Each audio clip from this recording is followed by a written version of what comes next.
A palavra de Deus sobre o mesmo tema para toda a igreja que está aqui presente, para solteiros e casados, para viúvos, para pessoas que por alguma razão enfrentaram, quem sabe, o divórcio, o luto, para pessoas para quem a tragédia também bateu às suas portas. E eu quero convidá-lo então a se colocar de pé e abrir comigo a palavra de Deus na carta, no livro de Cântico dos Cânticos, no capítulo de número 8. Esse é o último capítulo dessa grande poesia, desse conjunto de poemas. E aqui nós encontramos o casal rememorando o início do seu casamento, o início da sua vida. E aqui é possível, evidentemente, tirar lições para quem é solteiro, para quem é casado e, por que não dizer também, para quem não se encontra em nenhuma dessas duas condições. Eu quero chamar a sua atenção para lermos juntos hoje à noite o capítulo de número 8, do verso de número 1 até o verso de número 10. Se você está junto de alguém sem uma Bíblia, queira compartilhar a sua com essa pessoa que está ao seu lado, ou, de repente, se o texto for projetado na tela, você pode acompanhá-lo também daqui. Assim diz a palavra de Deus neste que é o Cântico dos Cânticos de Salomão. Salomão teria sido o autor desse belo livro poético. Ele que, segundo o 1 Reis, escreveu 1005 cânticos. Esse é dele o Cântico dos Cânticos. Aqui está o superlativo. Aqui está o elemento que coloca esse cântico acima de todos os outros cânticos escritos por Salomão. E assim diz o capítulo 8 desse cântico. Tomara, diz a esposa, tomara fosses como meu irmão, que mamou os seios de minha mãe. Quando te encontrasse na rua, beijar-te-ia, e não me desprezariam. Levar-te-ia e te introduziria na casa de minha mãe, e tu me ensinarias, e eu te daria a beber vinho aromático e mocho das minhas romãs. A sua mão esquerda estaria debaixo da minha cabeça, e a sua direita me abraçaria. Conjuro-vos, ó filhas de Jerusalém, que não acordeis nem desperteis o amor até que este o queira. Quem é esta que sobe do deserto e vem encostada ao seu amado? Debaixo da macieira te despertei, diz o esposo. Ali esteve tua mãe com dores, ali esteve com dores aquela que te deu a luz. Põe-me como selo sobre o teu coração, como selo sobre o teu braço, porque o amor é forte como a morte, e duro como a sepultura, o ciúme. As suas brasas são brasas de fogo, são veementes labaredas. As muitas águas não poderiam apagar o amor, nem os rios afogá-lo, ainda que alguém desse todos os bens da sua casa pelo amor, seria de todo desprezado. Temos uma irmãzinha que ainda não tem seios.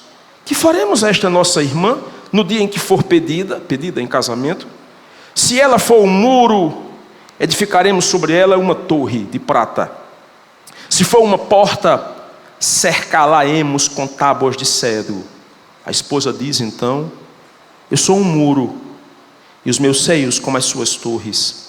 Sendo eu assim, fui tida por digna da confiança do meu amado.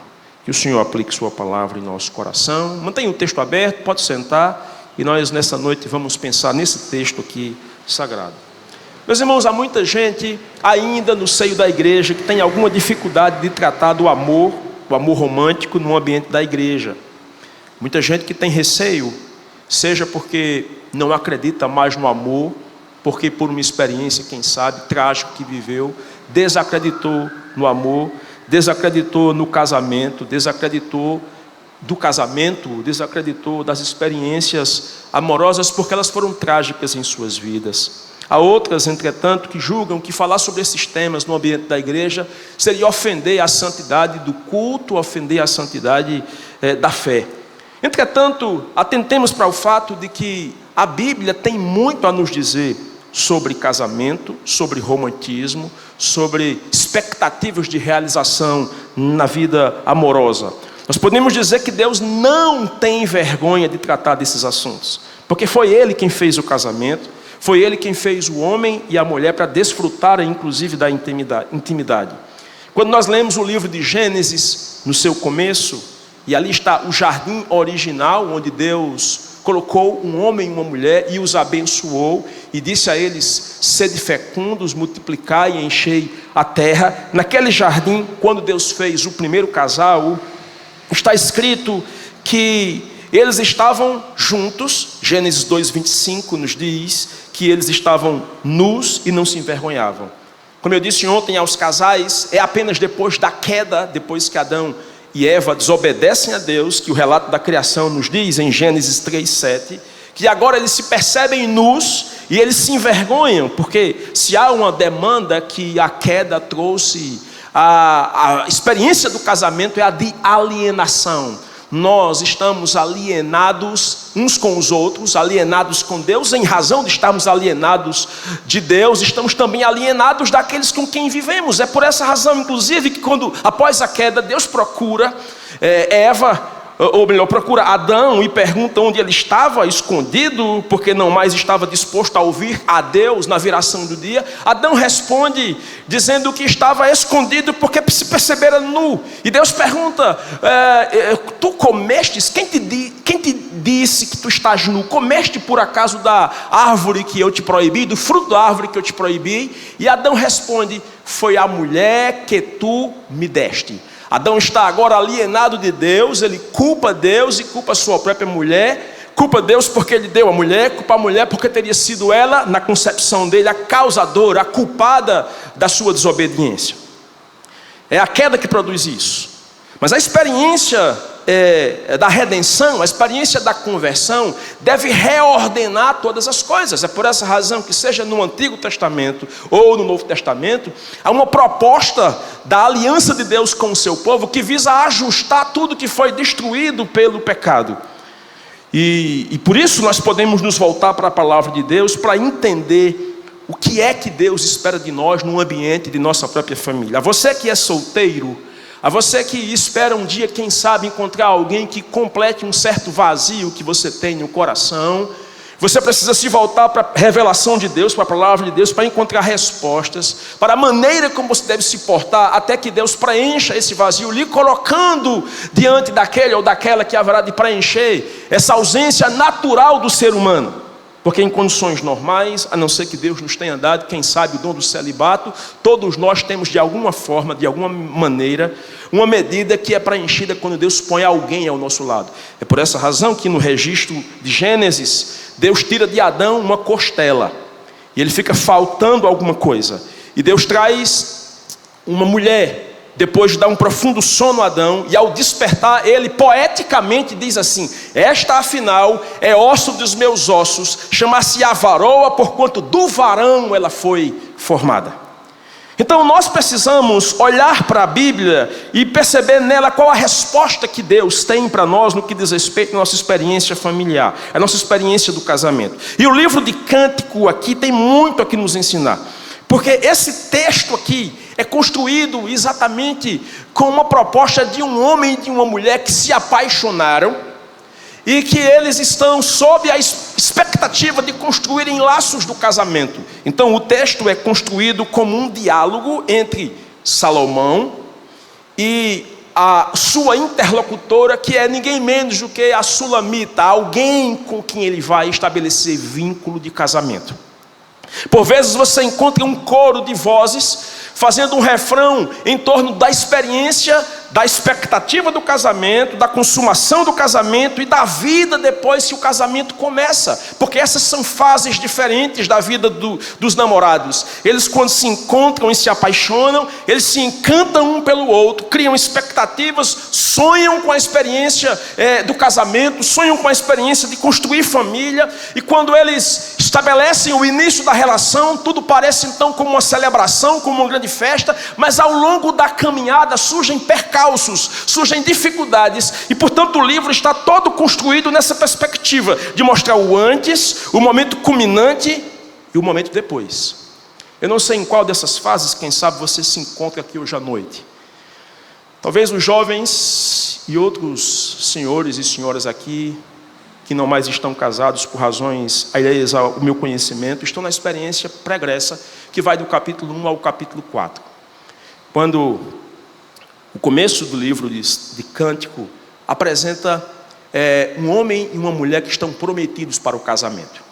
E o capítulo 3 e o capítulo 4 é o momento do cortejo para o encontro nupcial. Na tradição judaica, o casamento era feito muito diferente do modo como nós construímos nossas cerimônias. Normalmente, em nossas cerimônias, o noivo entra primeiro no templo e ele espera no altar que a noiva entre. A noiva vem trazida pelo pai em condições normais e é entregue ao noivo e o ministro realiza a cerimônia. Na tradição judaica não era assim que o casamento era realizado.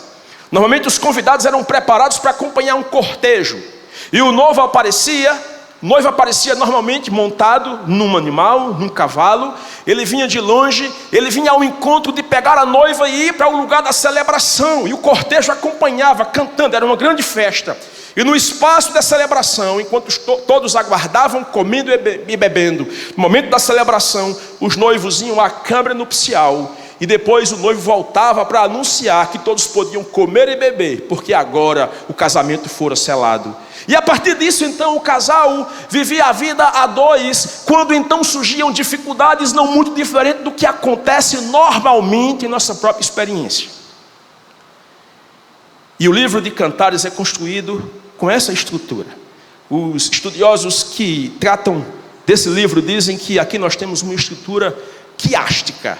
Essa é a figura de linguagem para Cantares. Quiasmo é uma figura de linguagem poética em que nós temos duas grandes partes de um poema e um elemento central no meio, como se fosse o cume de um monte. Então você tem uma parte A que se eleva até a parte B, quando chega o cume do monte, e essa parte B novamente desce para a parte A. E no meio do poema está a parte central, que é, nesse caso específico, a consumação do casamento. Então você encontra no Cântico, do capítulo 1 ao capítulo 4, essa parte inicial, quando o casal está então preparado para o casamento.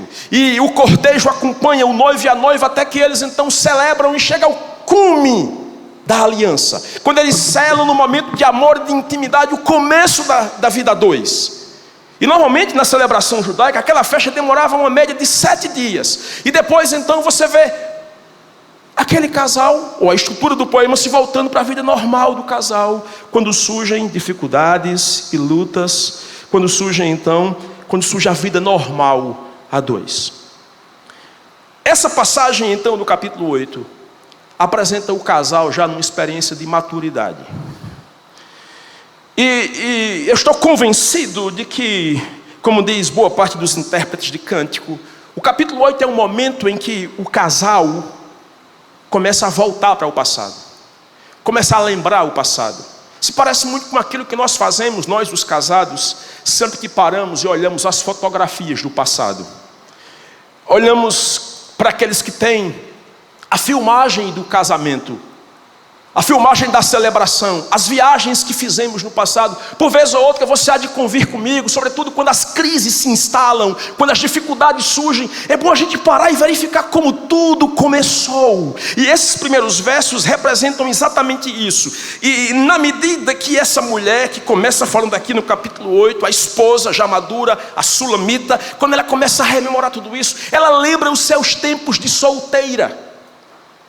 Ela recorda como tudo começou. E como é emocionante verificar como tudo começou, irmãos. Sempre que a gente faz isso, a gente repara erros que nós cometemos na caminhada, falhas que nós provocamos. E nós pensamos assim: se eu pudesse voltar, faria algumas coisas diferentes. E por vezes nossos filhos, quando se deparam com esses momentos, eles ficam encantados também, se emocionam. Eu lembro a vez que eu recuperei o DVD do nosso casamento e coloquei na televisão para que minhas filhas pudessem assistir. Elas eram pequenas ainda. E eu lembro que todas elas tiveram experiências bem semelhantes. A mais velha, que hoje tem 15 anos, quando assistiu, lá pelos 5, 6 anos, ela começou a chorar e ela disse assim: papai e mamãe, por que vocês não me convidaram para o casamento? Essas experiências que resgatam saudosismo e pode nos ensinar como recomeçar algumas coisas. Pois bem, é isso que a noiva faz aqui. Esse capítulo 8 tem uma mensagem que eu posso distribuir em duas partes. Tem uma parte que ela lembra a sua solteirice. E essa parte eu gostaria que com ela falar ao coração dos que estão solteiros aqui presentes. Sejam eles jovens solteiros, divorciados, ou pessoas, quem sabe, que se enviuvaram, que sofreram luto, e que vez ou outra também bate o sentimento de saudade daquele ou daquela que tanto amaram no passado. Mas há uma segunda parte desse capítulo 8 que fala aos casados. E eu queria chamar a atenção dos casados com essa segunda parte do texto. Então nós vamos ter aqui no capítulo 8, pelo menos a maneira como eu estruturei o texto aqui, a memória dessa jovem casada, agora, do momento em que, talvez não mais jovem, mas do momento em que jovem se casou. E com essa parte inicial eu quero me voltar para os que são solteiros que estão aqui nessa noite. E nós temos uma segunda parte, então, em que o esposo fala à sua amada esposa, e com suas palavras eu quero me voltar aos que são casados que estão aqui nessa noite. Bom, aos solteiros, permitam-me então mostrar como que o cântico apresenta a pureza da castidade. Os primeiros versos que nós lemos aqui no capítulo 8 nos mostram então a memória dessa antiga noiva que agora é esposa. Veja que ela começa dizendo assim ao seu atual esposo: tomara fosses como meu irmão que mamou os seios de minha mãe. É óbvio que a esposa não desejava que o marido fosse seu irmão. Perceba que nós temos aqui um elemento comparativo, que fosses como meu irmão. Ela gostaria então que ele, sendo como um irmão, ela pudesse na juventude expressar afeto e de alguma forma, ao fazer isso, ao beijá-lo, não sofresse qualquer tipo de desprezo ou de constrangimento das pessoas que em sua cultura condenariam qualquer proximidade que ela tivesse com ele. É como se ela dissesse assim: o nosso casamento é tão abençoado, é tão bendito, que quem dera que tu fosses conhecido por mim muito antes como meu irmão, para quem eu pudesse expressar qualquer tipo de afeto, sem que com isso eu fosse objeto de qualquer constrangimento ou de qualquer desprezo pelos outros. Ora, naturalmente, no seu tempo, ninguém admitiria que uma mulher virgem, solteira, estivesse, naquele tempo, num ambiente público, expressando qualquer afeto por um homem, uma vez que ela não era casada, uma vez que ela não era comprometida. Mas logo no versículo 2, ela expressa aqui o intenso desejo que ela tem pelo seu esposo, de modo que ela lembra da sua juventude e de naquele tempo, embora não pudesse ainda realizar qualquer grau de intimidade, porque ela não era ainda casada com ele, naquele tempo ela lembra do interesse, do desejo que naturalmente brotava no seu coração. E é claro que, do ponto de vista do próprio livro de Cântico, a intimidade sexual, ela é guardada para o ambiente do casamento. Eu consegui, eu acredito, hoje pela manhã e ontem à noite, mostrar aos casados como que em Cântico essa mulher se apresenta, quando solteira nos primeiros capítulos, como um jardim fechado. Mas quando no cume da poesia ela está casada com o seu esposo, ela se apresenta como um jardim aberto para que ele possa conhecê-la. E eu diria, meus queridos irmãos, que os que são solteiros e que estão aqui nessa noite precisam se voltar para esse texto da palavra de Deus e atentar para o fato que, não obstante, nós vivemos num tempo de tanta abertura, de tanta libertinagem, em que o sexo é apresentado quase que a céu aberto para que todos vejam. Nós precisamos falar do sexo como um elemento de pureza guardado para o ambiente privado do casamento. E é por essa razão que essa jovem, essa mulher madura, quando olha para o seu passado e lembra dos desejos que tinha em sua solteirice, ela se volta para as virgens de Jerusalém, para as filhas de Jerusalém que estão a ouvindo, que estão como testemunhas do compromisso de amor que ela tem hoje com seu esposo. E no versículo 4 ela anuncia o refrão da pureza e diz assim: conjuro-vos, ó filhas de Jerusalém, que não acordeis, nem desperteis o amor até que este o queira.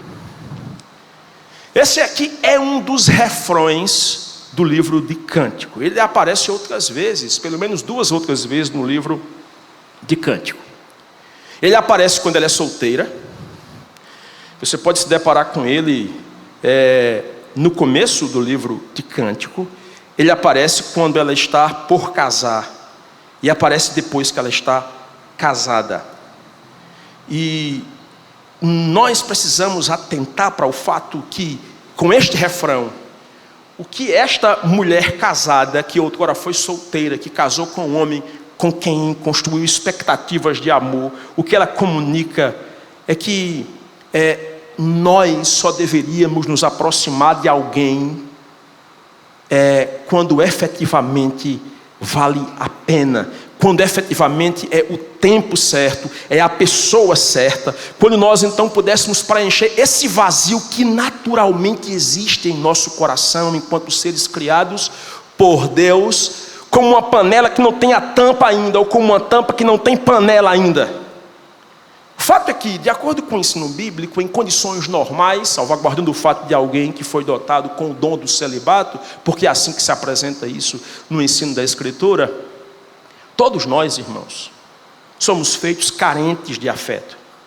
Por isso que bebês, expostos ainda na mais tenra idade a carinho e afeto, eles desenvolvem estímulos que produzem emoções a longo prazo. E quando nós crescemos, nós ainda continuamos carecendo de estímulo e de carinho, e com o tempo nós percebemos que essa dimensão de carinho e de afeto ultrapassa os limites da experiência fraterna dos irmãos e da experiência paterna e materna. Nós queremos algo mais, nós queremos alguém com quem possamos construir memórias afetivas, com quem possamos construir família. E por isso que, a não ser aqueles que foram de fato dotados de Deus com o dom do celibato, em condições normais, é natural que todos nós desejemos em algum momento encontrar alguém com quem nós possamos construir família. Essa mulher aqui reconhece que ela encontrou a sua pareia. E ela lembra-se, como diz o versículo 3 aqui, de quando este homem colocava a sua mão esquerda sobre a sua nuca e a mão direita com ela a abraçava. E nesse sentido, meus irmãos, nós não deveríamos nos surpreender quando nossas filhas, quando nossos filhos, quando chegam na mais inicial adolescência, eles começam então a de alguma forma nutrir expectativas de sentimento por alguém. É natural que isso aconteça. E nesse sentido, o casamento aponta para uma necessidade de preenchimento, de um certo vazio natural que está na solteirice. Mas o que essa mulher ensina aqui é que só vale a pena fazer isso, só vale a pena procurar de fato o amor, só vale a pena se encantar efetivamente por alguém, estar disposta a se casar com esse alguém, quando realmente vale a pena. Ela está lembrando a nós aqui, e especialmente aqueles que são como as filhas de Jerusalém, que ainda são solteiros e solteiras, sejam rapazes ou moças, permitam-me aplicar assim. Essa sulamita está lembrando que só vale a pena assumir um compromisso de amor, que só vale a pena se entregar de fato, se esse amor é despertado de verdade, se esse amor quer de verdade, e se é a hora certa de verdade, se é o momento certo de verdade, e se é a pessoa certa de verdade, sobre pena de você construir uma tragédia na sua própria vida. Aliás, Luiz Gonzaga, me permitam, escreveu um shot que é conhecido como shot das meninas, que eu sempre que ouvia essa música, eu dava uma boneca para minhas filhas. Sempre que minhas meninas pediam boneca, eu comprava com o maior prazer, porque eu lembrava que ele escreveu dizendo assim: Mandacaru, quando fora na seca, é o sinal que a chuva chega no sertão. Toda menina que enjoa da boneca é o sinal que o amor já chegou no coração. Meia comprida não quer mais sapato baixo, vestido bem cintado não quer mais vestir timão, ela só pensa em namorar. De manhã cedo já está pintada, só vive suspirando, sonhando acordada. O pai leva ao doutor, a filha adoentada, não come nem estuda, não dorme nem quer nada. Ela só quer e só pensa em namorar. Mas o doutor nem examina, chamando o pai do lado, ele diz logo, em surdina, que o mal é da idade e que para tal menina não tem um só remédio em toda a medicina, não só para as meninas, mas para os meninos também. Pois bem, meninos e meninas, deixe-me lhes dizer uma coisa, que essa sulamita aqui ensina aos senhores e às senhoras tão jovens, em tão tenra idade. Ela nos diz que meninas e meninos que sofrem do mesmo interesse não devem despertar antes do tempo o amor, até que este efetivamente o queira e possa ser desfrutado. Em nós precisa brotar a paciência de esperar, de não nos desesperarmos para aceitar qualquer um candidato, de não aceitar de qualquer maneira, de não aceitar de qualquer jeito. Sabe, o desejo é mesmo natural, o desejo de encontrar alguém é próprio do ser humano. Mas o segredo que essa sulamita nos ensina aqui é esperar em Deus, esperar como Adão, para quem não havia ainda uma pareia perfeita. Nos diz o texto que ele não encontrava ninguém que fosse para ele como uma auxiliadora idônea, e Deus então lhe deu um profundo sono. E enquanto Adão dormia, Deus tirou-lhe uma costela, fez uma bela mulher e presenteou Adão, e foi aí que nasceu a poesia. Esta, afinal, é osso dos meus ossos, chamar-se-á varoa, porquanto do varão ela foi formada. Esse tempo do sono de Adão é o tempo da espera, irmãos. Eu lembro desse tempo na minha experiência pessoal. E eu lembro como valeu a pena esperar. Sabe aquele hino que o pessoal canta, valeu a pena esperar? Vale para o casamento também. Não se precipite. Tenha valores cristãos. Valores para quem o casamento é algo puro, o sexo é algo puro, que deve ser guardado para um ambiente propício do casamento. Nos versos 8 e 9, me permita pular aqui, para que nós voltemos depois para o coro, para o discurso do esposo que fala do casamento.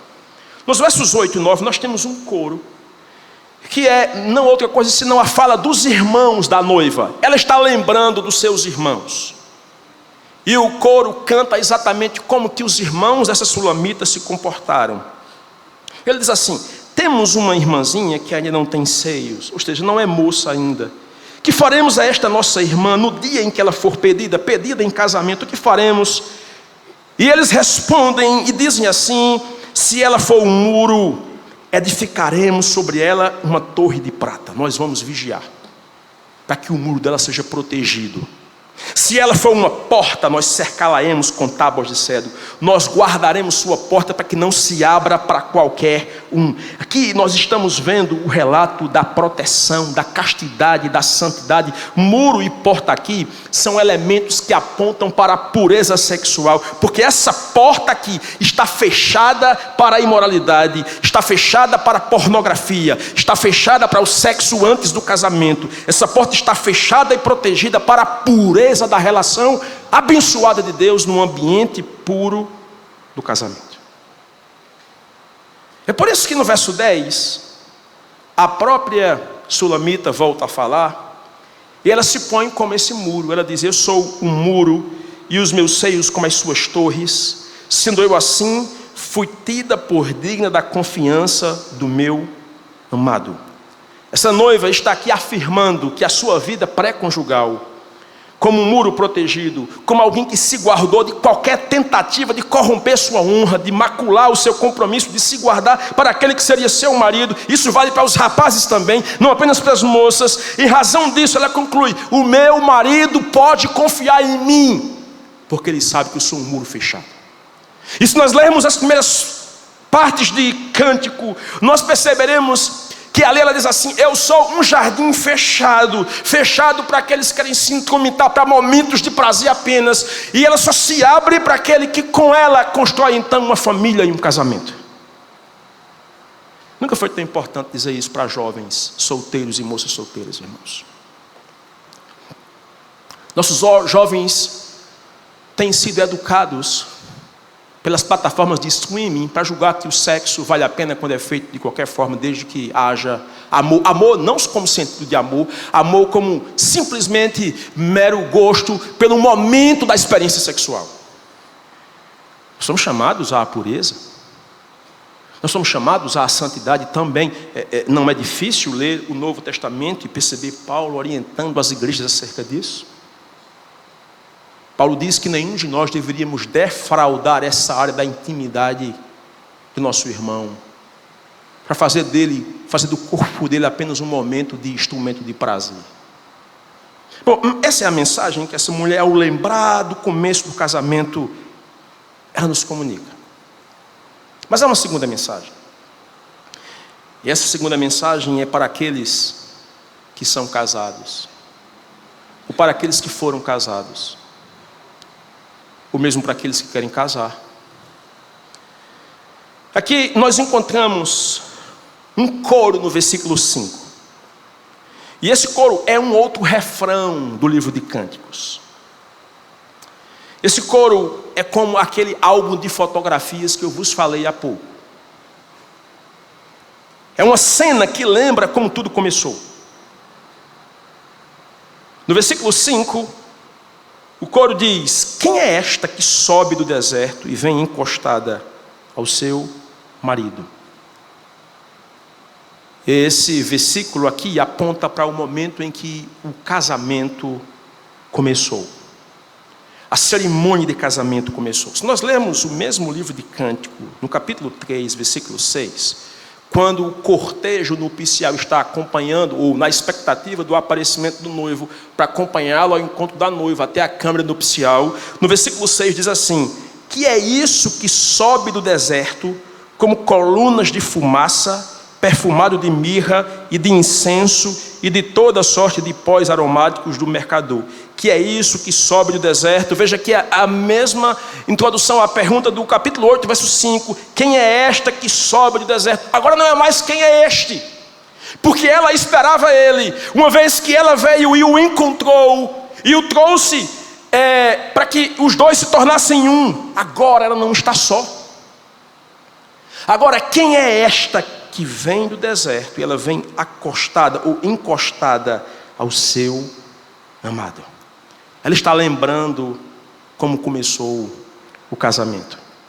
E ao lembrar aqui, meus irmãos, ela permite que outras pessoas vejam e admirem o casamento dela. Porque veja que nos dois casos quem está falando nem é ela, nem é ele. Se sua Bíblia tiver uma boa edição, certamente tem um título aí, coro, porque nem é ela, nem é ele que estão falando. São os outros que estão falando. E ontem, quando eu conversava com os casais sobre isso, eu lhes fiz uma pergunta que os que estão aqui casados deveriam pensar seriamente. O que é que os outros dizem do seu casamento? O que é que os outros dizem do seu relacionamento? Porque veja lá no primeiro caso, os espectadores da cerimônia que acompanhariam o cortejo estão na expectativa de que ele apareça e admiram a beleza e a maneira como ele se preparou para ela. E aqui, anos depois, no ápice, quem sabe, da maturidade, eles mais uma vez podem se admirar, porque agora ele não vem mais só, ele vem com ela vem encostada ao seu amado. Ela o ama, ele o ama, e eles estão juntos, e é possível falar coisas boas deles. Isso nos ensina, meus irmãos, que é muito fácil começar bem o casamento. É muito fácil estarmos no altar fazendo votos de amor, de fidelidade, de compromisso. O grande desafio é nós nos mantermos assim até envelhecermos juntos. Até, quem sabe, e alguns que estão aqui podem testemunhar disso, da tristeza que é lançar um par de terra sobre alguém que você tanto amou, por quem se entregou e por quem viveu para cuidar e para amar.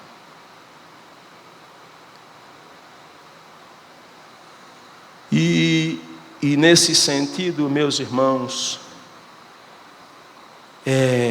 esse versículo 5 aqui diz aos casados que aqui estão presentes que nenhum deles devem se ver, por qualquer circunstância, separados do seu cônjuge. Nós fazemos parte de uma geração que facilmente fala em divórcio. Aliás, nossas leis, elas permitem como nunca que o divórcio aconteça sem muita dificuldade, sem que tenhamos que enfrentar muita burocracia. Mas casais cristãos lutam pela preservação do seu casamento. Lutam para amar e para se fazerem amáveis. Lutam para perdoar e para recomeçar. Essa cena aqui rememora o encontro original, e vez ou outra nós precisamos rever o encontro original, irmãos. Vez ou outra eu tenho que parar, como eu dizia aos casais ontem, e pensar como que eu e Shirley começamos, quando nós não tínhamos, em tese, nada. Nós não tínhamos carro, nós não tínhamos casa, nós não tínhamos móveis, nós não tínhamos sequer dinheiro para casar, mas nós nos encantamos um pelo outro, nós nos interessamos, nós fizemos planos, nós projetamos, e quando não tínhamos dinheiro, íamos a uma lanchonete de bairro comer, pagando mixaria, comer o que fosse possível comer. Nós sonhávamos. E hoje, quando nós temos algum conforto, nós não podemos permitir que esse conforto seja objeto do nosso distanciamento. A percepção, quando lemos aqui, é que eles estão juntos. Eles começaram bem e eles continuam bem. Uma tradução de intérprete do livro de Cântico diz, essa é uma possibilidade, que a Sulamita teria sido a primeira esposa de Salomão, e que ela talvez tivesse morrido. E ele lembra então daquela experiência. Se isso for verdade, meus irmãos, aos que estão aqui e que por acaso experimentaram o luto da viuvez, podem olhar para o passado e afirmar como este poema afirma aqui, que é possível amar e ser amado de verdade.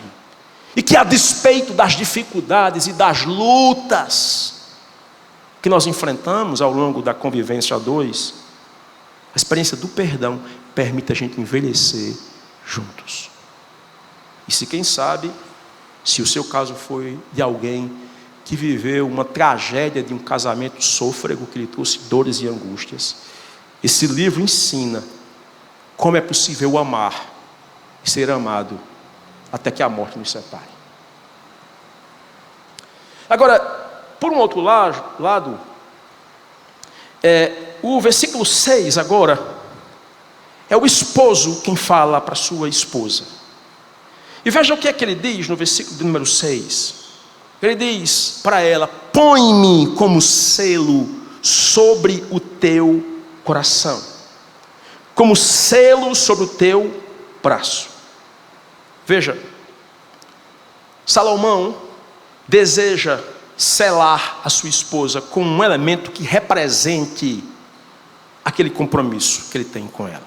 Ora, ele já casou com ela, eles já estão, quem sabe, no ápice da maturidade, e esse selo representa, quem sabe, o ato público, a declaração pública de amor que ele fez com ela perante os seus, quando ele a cortejou, e quando ele então, no acompanhamento da peregrinação daqueles que estavam até o momento do encontro e do enlace amoroso, ele se comprometeu publicamente que os outros podiam comer, beber, celebrar, porque agora eles eram um do outro. Eu sou dela e ela é minha, e ela diz: eu sou do meu amado e o meu amado é meu. Agora, o selo também no mundo antigo era uma espécie de sineto feito de metal ou de pedra, que às vezes era usado pelo marido para colocar com um colar no peito da esposa, no coração dela, e às vezes como uma abraçadeira. Por isso que aqui nós encontramos no versículo 6, ele dizendo: põe-me como selo sobre o teu coração, como selo sobre o teu braço. Veja, o que é que esse homem quer? Se esse selo aqui fala não apenas do compromisso público assumido por ele no dia do casamento, mas fala de algum elemento simbólico que apontava para o compromisso que eles tinham, isso nos lembra esse elemento que está aqui no meu dedo, no lado esquerdo, que a gente chama de aliança. O que é a aliança? Esse anel aqui, que normalmente é feito de ouro, no formato de circunferência, porque uma vez traçado e fundido, a aliança deixa de ter início e fim. O que é que esse anel comunica quando está no dedo de alguém? Comunica que essa pessoa é compromissada com outra. E é feito de ouro, pelo menos na nossa cultura, porque o ouro é um dos metais mais preciosos que existem. É de se estranhar, homens, escutem, e eu já vi muito isso acontecer. Homens casados, que quando saem de casa e vão em viagem para lugares distantes, tiram a sua aliança para não se parecerem casados. Por que você faz isso? Qual o seu interesse quando faz isso? O selo colocado aqui no peito da sulamita, ou no seu braço aqui, apontava exatamente para o compromisso que eles assumiram um com o outro. Gente casada não tem que ter receio de dizer que é casada. Deve se assumir como casada, porque tem votos de amor, acerca dos quais o mandamento de Deus diz: não adulterarás. Está escrito acerca de gente assim, gente que está disposta a quebrar esse mandamento, que o leito deve ser preservado sem mácula, porque os adúlteros Deus julgará. Hebreus capítulo 13, verso 7. Deus diz, pela pena do profeta Malaquias, que ele foi testemunha entre você e a mulher da sua mocidade, aquela com quem você estabeleceu compromisso no início da sua vida. E se você ofende essa relação, se você a distrata, se você descumpre os votos que fez, você está desonrando aquele a quem você diz amar, que é o Senhor. O esposo espera que sua esposa continue a assumir esse compromisso. E aqui é interessante perceber que ele estabelece razões porque ele quer que esse selo seja exposto. E essas razões estão centralizadas em torno do amor. Verifique comigo o versículo 6, que ele diz então, porque, essa é uma conjunção explicativa. Por que é que ele quer que essa mulher use um selo sobre o seu coração e sobre o seu braço? Ele diz, primeiramente, porque o amor é forte como a morte e duro como a sepultura, o ciúme. A primeira razão é porque o amor é comparado a uma das experiências poderosas mais negativas que o homem pode experimentar. Qual é o maior inimigo dos homens, senão a morte? O amor, diz ele, é comparado com a morte. Por que o amor é algo ruim? Não, porque ele é forte como a morte. E veja que aqui o ciúme é colocado como elemento sinonímico do amor. Ele continua e diz, e duro como a sepultura o ciúme. Esse ciúme aqui não é o ciúme doentio que adoece e maltrata o casamento e faz com que homens beirem a loucura a ponto de maltratarem suas esposas, de acusarem de coisas terríveis, simplesmente porque desconfiam sem razão nenhuma. Não é disso que o esposo está aqui falando. Ele está falando de um tipo de zelo protetor do relacionamento. Isso se aproxima da postura de Deus. Sabia que Deus se apresenta às vezes como tendo esse tipo de sentimento? Se é que eu posso falar de Deus em termos de sentimento. Deus diz isso, por exemplo, quando no segundo mandamento Deus proíbe que nós façamos imagem de escultura. O segundo mandamento diz, não farás para ti imagem de escultura, não te prostrarás a ela, não lhe prestarás culto.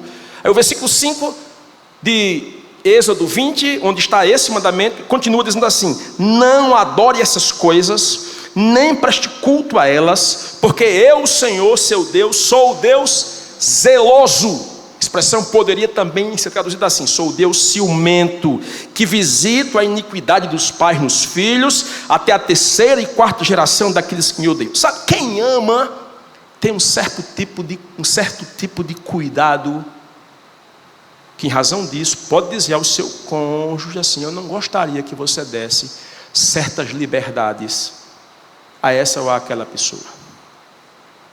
É de se entender por que é que um marido casado, se a marido é casado, desculpem a redundância, é de se entender por que um homem casado não aceita que a sua esposa ande tarde da noite sozinho com outro homem no volante, ou o oposto. Quando sua esposa diz, eu não quero que você saia do trabalho sozinho com aquela colega de trabalho no carro. No mínimo, não é que eu desconfie de você, mas isso não soa bem. Isso pode ser mal interpretado.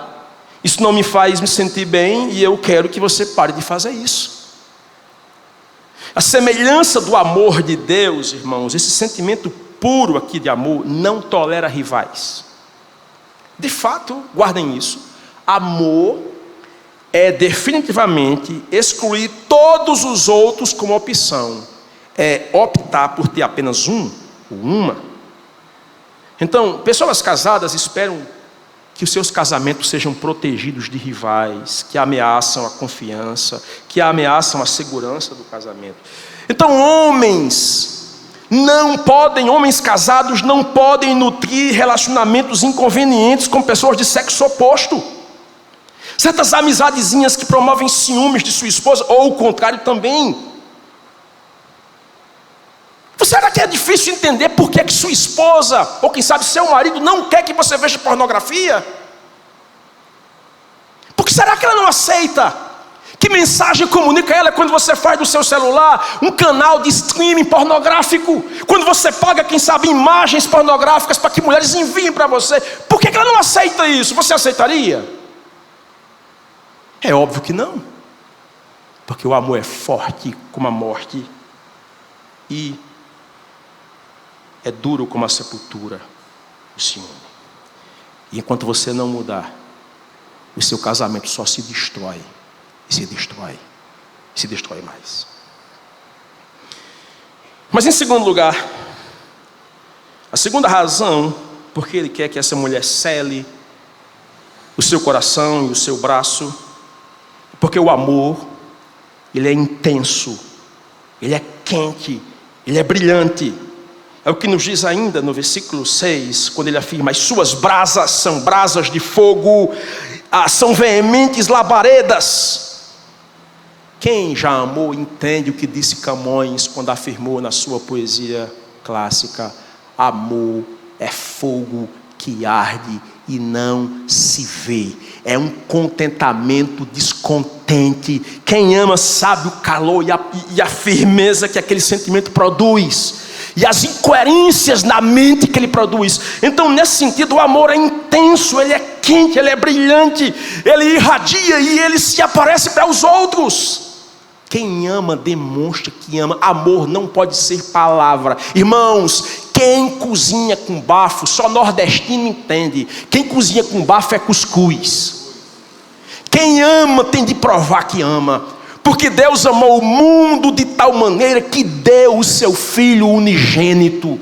Se Deus amou e fez alguma coisa, você que diz que ama sua pareia, seu marido ou sua esposa, você precisa demonstrar esse amor. Ele tem que ser como fogo. Ele tem que ser como brasas de fogo, como veementes labaredas. Tem que ter saudade, tem de ter tempo, tem de ter celebração, tem de ter perdão, tem de demonstrar. Mas há uma terceira definição, e parece muito com 1 Coríntios 13 aqui, se você prestar atenção. Aqui é o 1 Coríntios 13 do Antigo Testamento. Ele vai dar uma outra definição do amor, quando então, no versículo de número 7, ele diz assim: as muitas águas não poderiam apagar o amor, nem os rios afogá-lo. Veja, sendo descrito como um fogo forte, o amor verdadeiro é indestrutível. Você sabe que o remédio para o fogo é água. Convenhamos que muitas águas apagam qualquer fogo, que digam os bombeiros, que usam mangueiras com jatos de água forte para apagar qualquer incêndio. Mas esse amor aqui, esse tipo de amor aqui descrito, é um tipo de amor que as muitas águas não podem apagar. Eu lembro-me, meus irmãos, do poder das muitas águas, quando recordo o começo do meu ministério em Esperança. Eu comecei o meu ministério em 2004 em Esperança. Formei no Betel em 2003, 2004 eu fui para Esperança começar a congregação da segunda igreja naquela cidade. Naquele mesmo ano, no mês de junho, dia 17 de junho de 2004, rompeu a barragem de Camará, em Alagoa Grande. Os mais velhos aqui devem lembrar. E repentinamente, de noitinha, no dia 17 de junho de 2004, o reservatório de Camará se rompeu e a força daquelas muitas águas causou a destruição por onde aquelas águas passaram. devastou propriedades urbanas, rurais, acabou com sonhos e até com memórias dos moradores da localidade. As ruas de Alagoa Grande e de outros municípios vizinhos foram inundadas de água. 5 pessoas morreram, 3.000 ficaram desabrigadas, e aquela tragédia acarretou destruição para toda uma comunidade que demorou para se reconstruir. Por vezes, os nossos casamentos são assaltados por situações à semelhança daquela catástrofe. Muitas águas podem invadir um casamento, uma família. É uma doença inesperada que se instala no corpo do seu marido, da sua esposa, de um filho querido. É um esposo que de repente a abandona, sem nenhuma razão, você sempre dedicou-se a ele, ou o contrário, uma esposa que de repente abandona você do nada.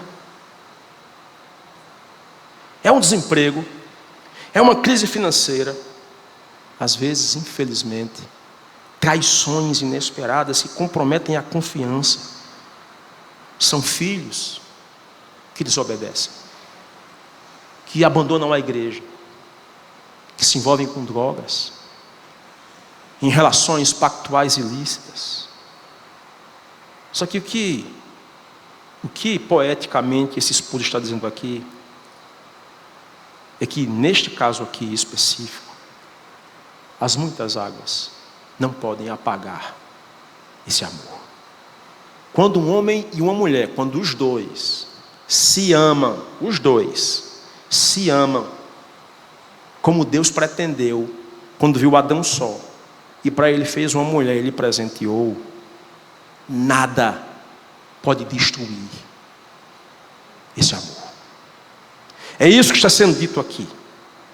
É que as dificuldades enfrentadas, inclusive por esse casal aqui, porque se você ler Cântico com paciência, você vai encontrar, de fato, algumas dificuldades apontadas. Lá no capítulo 4, verso 8 de Cântico, em algum momento, o noivo diz assim para a noiva: venha comigo do Líbano, minha noiva, venha comigo do Líbano, desça do alto monte de Amana, do alto do Seni e do Hermon, dos covis dos leões, dos montes dos leopardos. O que é que ele está se referindo? Não é o lugar onde ela morava. Não, de fato, esses lugares aqui, o Líbano, o Monte Hermon, ficam ali ao norte da Palestina. Não eram lugares em que ninguém residiria. Mas ele está admitindo aqui, simbolicamente, que a relação deles, em tese, enfrenta uma situação tão difícil que, em tese, seria impossível. E o amor fez com que eles esperassem e com que eles construíssem votos, expectativas de felicidade e de bênção na vida a dois. O amor, ele é indestruível, meus irmãos. Mas deixe-me concluir, que eu não quero cansá-los. No versículo 7, ele estabelece uma última comparação do amor. Ele diz aqui no versículo 7, na parte B, que o amor é incomparável, por isso que ele quer que ela cele o seu peito e o seu braço. Ele diz que ainda que alguém desse todos os bens da sua casa pelo amor, seria de todo desprezado. O que é que isso significa dizer aqui, meus irmãos? Eu não tenho dúvidas de que todos vocês que estão aqui hoje à noite esperam trabalhar para poderem ter conforto, para oferecer segurança financeira para os seus filhos. Vocês têm projetos pessoais em relação a ter uma casa própria para aqueles que não têm, quem sabe a comprar um veículo, quem sabe a oferecer uma formação digna aos seus filhos no futuro, deixar alguma herança para eles. Sim, é natural que nós pensemos assim, não é de se estranhar que nós vejamos que o nosso trabalho produza, de alguma forma, alguma coisa que nos ofereça retorno. É naturalmente que nós tenhamos expectativas assim. Agora, o que esse texto está dizendo aqui é que o amor é tão precioso que nada compra ele. E infelizmente, às vezes, ao longo da caminhada, a gente permite que as coisas ocupem um espaço no nosso casamento que não deveriam ocupar. Você já deve ter ouvido aquela frase muito comum nas igrejas de que não há sucesso na vida que compense o fracasso do lar. Alguém já disse que os homens gastam a sua saúde para ganhar dinheiro e depois gastam o seu dinheiro para recuperar a sua saúde. E nem sempre é possível recuperar. Há pessoas que gastam a sua saúde, a sua vida, tentando comprar felicidade, em busca de segurança. E às vezes, somente quando envelhecem, quando perdem quem lhe custava alguma coisa. Percebem que dinheiro não compra felicidade. Se comprasse, milionários não se suicidavam. Não compra. E é exatamente isso que está sendo dito aqui. Que mesmo que alguém ofereça qualquer fortuna, todos os seus bens, o bem em troca do amor, seria desprezado, porque mais vale o amor do que qualquer riqueza. Uma vez, quando eu e minha esposa nos casamos, logo no início, ela trabalhava numa clínica aqui em Campina Grande. E ela estava atendendo uma senhora muito pobre, que havia se tornado viúva há pouco tempo. E nós éramos recém-casados. E quando a senhora descobriu que o Shirley tinha casado há pouco tempo, ela disse assim: minha filha, se eu puder lhe dar um conselho, eu vou lhe dar. Aproveite o seu esposo, curta ele enquanto tem, porque a gente nem percebe. Quando a gente perde, a gente vê o que faz falta. Ela disse isso acerca de mim, não é porque eu valho mais do que qualquer outro esposo, ela nem me conhecia, mas isso vale para qualquer um. Seus filhos valem mais do que o que você tem. Sua esposa e seu marido valem muito mais do que o que você comprou e construiu ao longo da vida. E por isso que o sábio em Provérbios diz que é melhor, Provérbios 15:17, é melhor um prato de legumes onde há amor do que um boi inteiro acompanhado de ódio. Então, se há uma lição que esse esposo nos dá aqui nessa última definição do amor, é que nada que você compre, que você construa nessa vida é mais importante do que as pessoas que você ama. Não espere perder para ver onde está o verdadeiro valor. Eu oro por mim e por você, para que nós, ao olharmos para essa realidade desse casamento aqui, desejemos, no mínimo, uma família melhor, irmãos. No mínimo isso. E eu, sendo honesto com os irmãos, o parâmetro e o arquétipo, o modelo para isso, não está nem mesmo em Salomão e na Sulamita. Porque, sendo franco para os irmãos, Salomão, por algum grande tempo de sua vida, nem foi uma flor tão digna de cheiro assim. Mas nós temos um perfeito modelo na Escritura. O livro de Cântico consegue nos mostrar que, por mais que nós construamos expectativas no outro, o outro sempre frustra a gente também. Se nós tivéssemos tempo para ver aqui em Cântico momentos em que esse esposo decepciona essa esposa, nós veríamos que esse casamento não é perfeito. Como o meu casamento não é perfeito. E eu tenho certeza que o seu casamento também não é perfeito. Não há nenhum casamento perfeito aqui, quer você seja crente ou não. Agora deixa eu dizer uma coisa a você, para concluir o meu sermão aqui em nome de Cristo nessa noite. Há um casamento que é perfeito na Escritura. Quando Paulo fala de nosso Senhor e Salvador Jesus Cristo, da maneira como Ele aceitou, sendo Deus, tendo forma de Deus, se tornar homem como a gente, ter fome, sede, cansaço, experimentar solidão, traição, humanidade, em todos os aspectos que isso significa, salvaguardando o pecado que Ele nunca cometeu.